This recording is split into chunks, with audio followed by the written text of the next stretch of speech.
Welcome back, Pre-Algebra, and we are in lesson 115 today, and it should comfort you to know that we are not going to do any math today. So that should help you feel a little bit better about today's lesson, but we are getting very, very close to the end. We have less than 10 lessons left. We have 8 lessons after today, so I know that you are excited about that.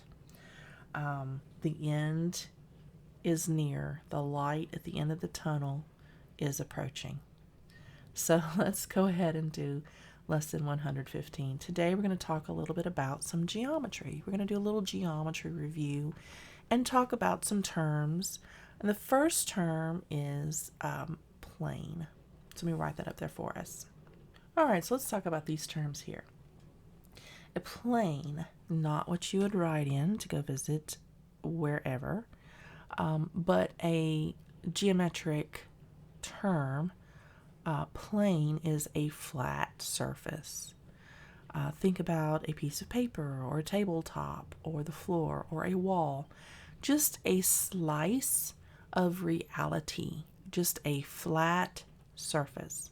Now, a planar figure is a geometric shape that is drawn on a plane. So a two-dimensional figure, let's say you were to draw a rectangle on a piece of paper, that rectangle would be a geometric shape, otherwise known as a planar figure. Now, a polygon is a planar figure drawn with line segments. So a rectangle would be a polygon because it is drawn with line segments. And we know a line segment is just simply a straight line. That is a line segment.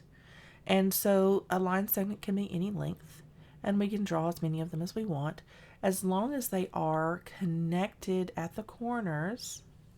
Like, for instance, this would be a polygon as long as I connected it. So that's a polygon. It has line segments for its sides. Anybody can draw a polygon. You do not have to be an artist. However, what is not a polygon is anything with a curve. So something that looks like this, if I were to draw this, and then I were to draw a curve here, that would not be a polygon because it has a curved shape on it. A circle is not a polygon. It is a circle.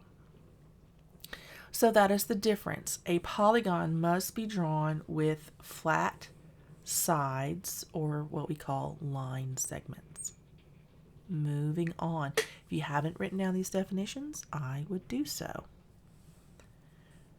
And I'm going to put over here, not polygons. So you have your illustration, and this is a polygon right here.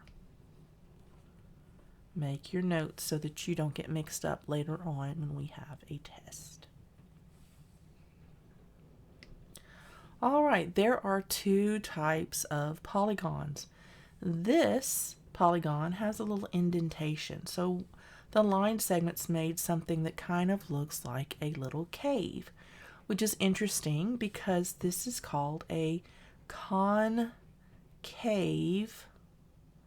polygon, because we can draw a line from one side of the polygon to another and cross the exterior of the polygon. This is called a convex polygon. And a convex polygon is one that does not have any indentations, and anywhere that you will draw a line on the inside does not cross the exterior of the polygon. Any line drawn crosses, that starts within the polygon and ends within the polygon, stays on the inside of the polygon. So that's how you tell the difference between a convex and a concave. If you can draw a line from the inside of the polygon to the inside of the polygon and cross the exterior in any shape or fashion, it is concave because it makes that little cave right there where it kind of indents. So those are the 2 main types of polygons. Please put that in your notes. So there are names for the polygons that we recognize and that we use all the time, and those names are given to the polygons based on the number of sides that they have. So for instance, we've already talked about this polygon. A triangle has 3 sides. And the first part of this word tri means 3. And of course, it's because it has 3 angles, triangle, that's where it gets its name from. A quadrilateral, quad means 4, and lateral means sides. So a quadrilateral is any shape with 4 sides. A pentagon, penta, is a word that means 5, and gon means shape. So it's a 5-sided shape. A hexagon, hex means 6, and so a hexagon is a shape with 6 sides. There are other shapes, and these are the number of sides that they have. So a heptagon has 7 sides, an octagon has 8 sides. That would be a stop sign. Stop sign is an octagon. A nonagon is 9-sided shape. A decagon is a 10-sided shape. A undecagon is 11-sided shape. A dodecagon is a 12-sided shape. If you look, you see the deca means 10. It's up here. And think about uno for 1 in Spanish. And dos means 2 in Spanish. Those are derivative from Latin, where un and do mean 1 and 2. So undecagon means 10 and 1 sided shape. This means 10 and 2 sided shape. So the sides, or the names of the shape, comes from the number of sides that the polygon has. So there are some special types of polygons. They're called regular polygons. And a regular polygon that we've already talked about was the equilateral triangle.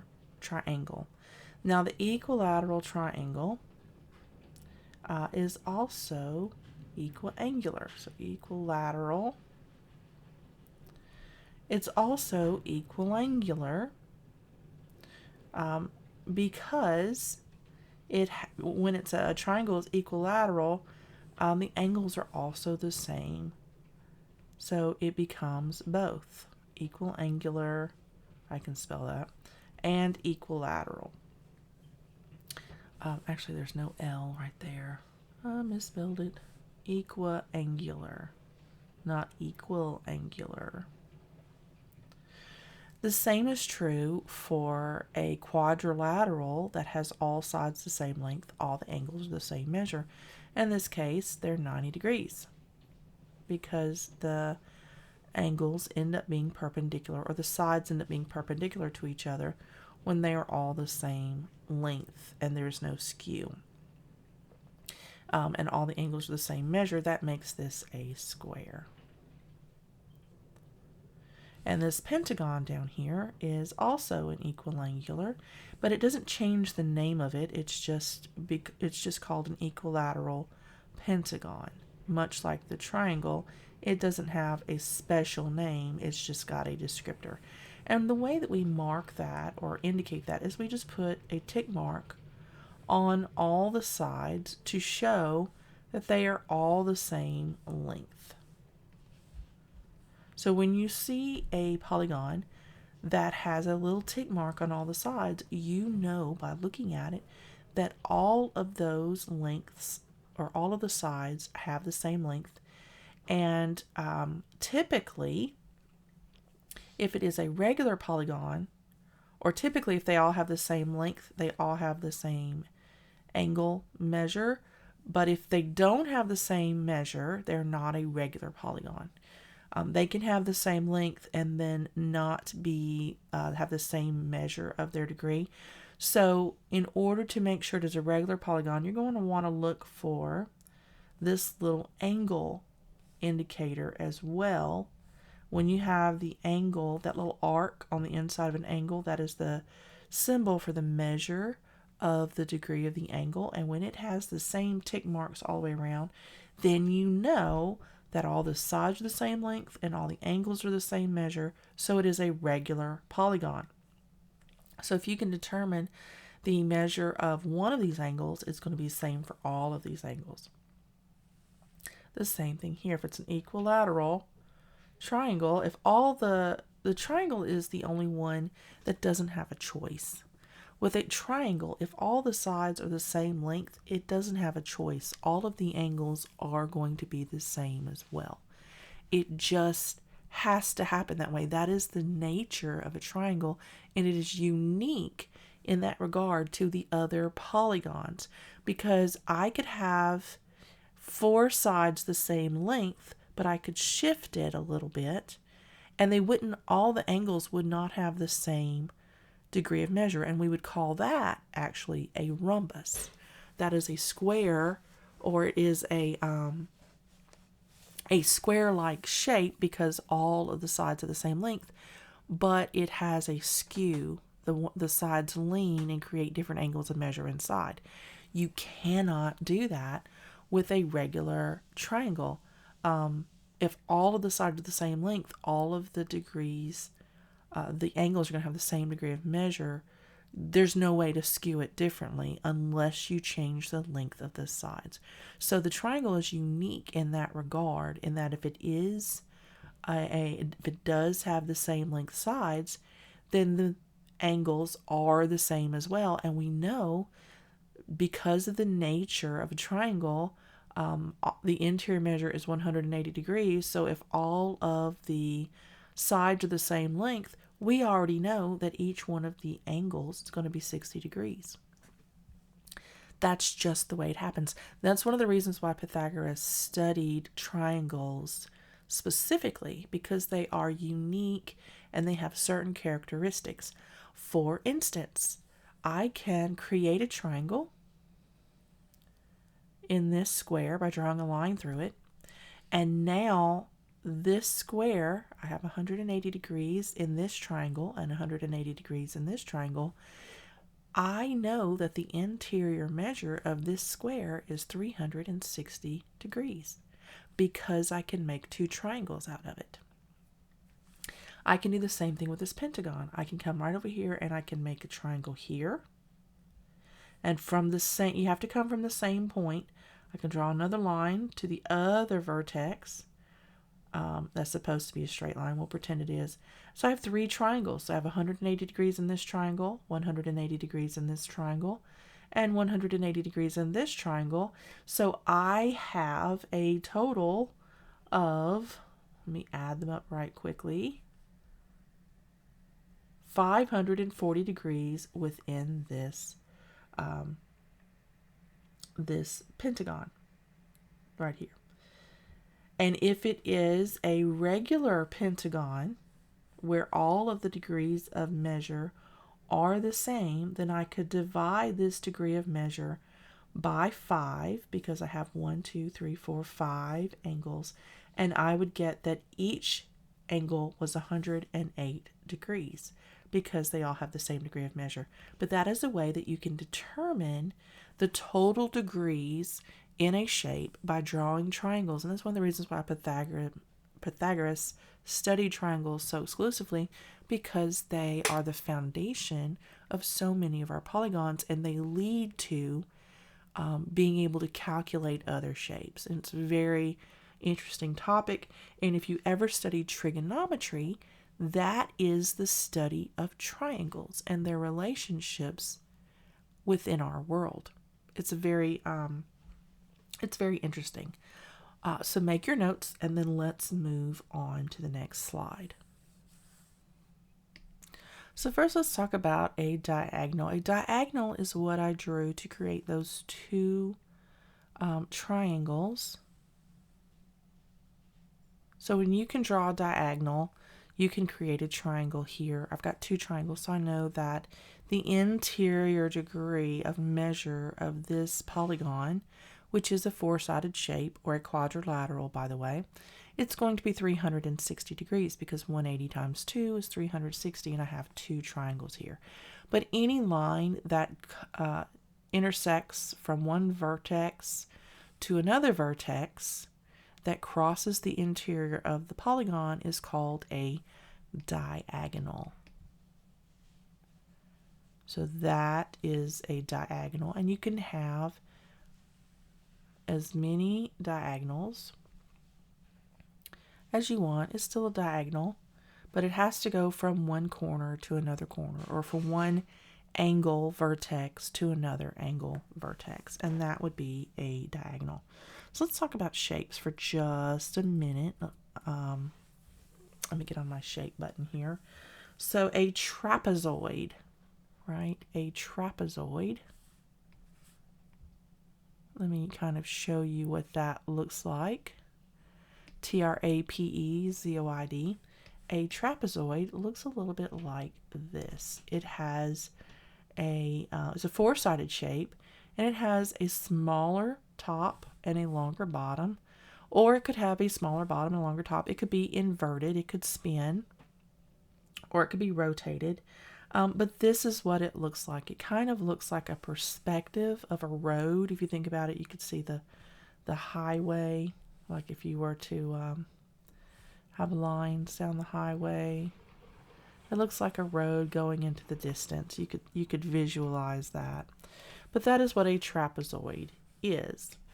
A parallelogram is a four-sided quadrilateral that has parallel sides.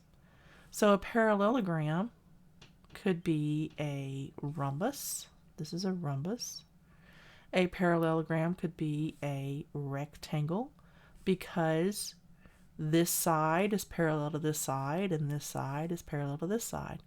A parallelogram could also be a square, because the sides are still, this side is parallel to this side, and this side is parallel to this side. As long as it has two pairs of parallel sides, it would be a parallelogram. And I'm going to write that for you.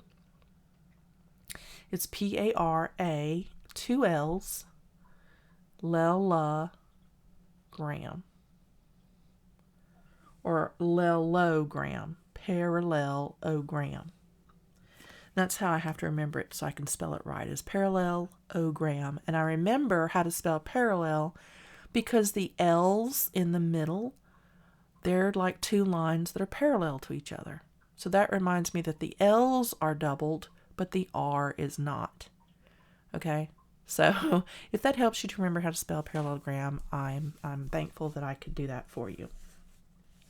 So we talked about a rectangle. A rectangle is quite simply a four-sided quadrilateral that is a parallelogram, but it has this pair of sides are the same length, and this pair of sides are the same length.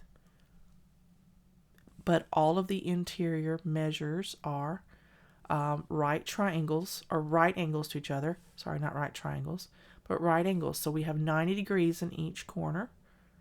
So not only are these sides parallel to one another, but these corners are perpendicular. They make 90 degree. Every angle is a 90-degree angle. So the sides, the corners are perpendicular to one another. All right, let's see. What other types of shapes do we have? Well, let's talk about, first of all, congruency. Planar figures are congruent if they have the same shape and size. So that means that if this, oops, sorry, erase that right there. I'll just erase the whole thing. So if I have a shape here, whatever that shape may be, right? There's a shape, and I have a similar shape. I'm just going to copy and paste this to create a duplication. So I have two shapes here that are congruent. They have the same size and shape. And I know that because I copy and pasted it. So if two geometric figures are congruent, then all the corresponding measures of the figures are equal. So this side would be equal to this side. This side would be equal to this side. This side would be equal to this side. And this side would be equal to this side because they're like copies of each other. And so if I know, based on my tick marks and what I have seen, what I understand about tick marks, if I have a measurement here, like let's say that's 6 inches long, I know that this is going to be the same as this. I can just drop in that information based on what I'm looking at with my tick marks. If this is 8 inches long, then I know this one is 8 inches long because they are congruent. Okay, they have the same measure. So let's talk about a translation. A translation, let me undo all of this for just a moment. A translation of a shape is when you take a shape like this one, where it is sitting right here. You take the shape and you move it. So this one to this one, this is a translation. We just take it exactly the way it is and we moved it somewhere. I've translated this shape to another location. Okay? So translation of a shape just means to move the shape or the polygon, whatever it might be. So that's translation. It's just a movement of that particular shape. All right, so if I take that shape again, let's put it over here. And let's say this time, let me make a copy, right? And I'm going to paste it. I'm going to copy it, and then I'm going to paste it. Only now I'm going to shift it around a little bit. I'm going to move it, right? So here's the shape. I'm going to overlay it on top of the original shape that was there. This shape, the second shape, is a rotation of the first shape. It's in exactly the same place it was, but it has rotated around. So rotation just means to twist the shape.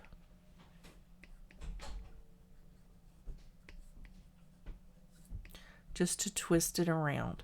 We don't move it anywhere, we just twist it where it is, right? We rotate it around a point, a specific point. So let me take this one right here. See if I can get a hold of it. Sometimes it will let me, sometimes it won't. It's giving me a hard time. All right, I'm going to delete that one. Actually, I'm just going to erase it. It'd be easier if I just erase all of it. There we go. So now if I draw another shape, let's just say I'm going to draw a triangle this time. And I am going to put these together right there. All right, so now it's a full shape. If I take this shape,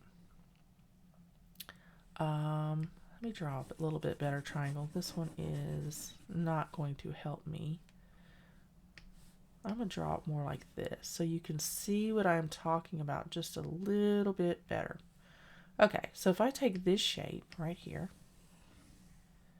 and I were to flip it, right? Let me see if I can do it without it being copied. No, I'm going to have to paste a shape. Nope, not that shape. Let me copy this one. And I'm going to copy. And then I'm going to paste. And then I am going to convert it. Not what I was talking about. What I'm going to do is I am going to change it. And it's not going to let me change it. All right, well then I'm just going to draw what it is. If I were to take that same shape and I were to do it like this, right, I would have reflected the shape. It's not exactly. Let's do this like that. All right, that looks a little bit more like the original. So I took this shape and I just flipped it over. That is called a reflection.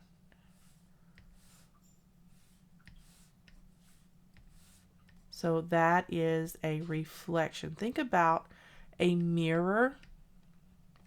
If you hold something in front of a mirror, it looks the opposite. Think about whenever you take a selfie and you have letters on your t-shirt or on a picture behind you and the letters look backwards. This is because your camera is using something called a reflection or a mirror to take that picture. So reflection is the mirror image of your shape.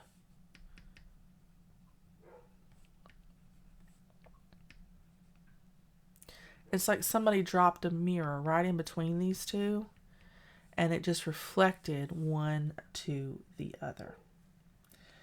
All right, and that's all the terms that we have that are in this lesson today.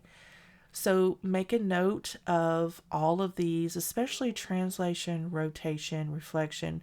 Think about those and what they are and try to remember the difference between them because we are going to be using them later and you will definitely be using them in Algebra 1. And I will see you in lesson 116.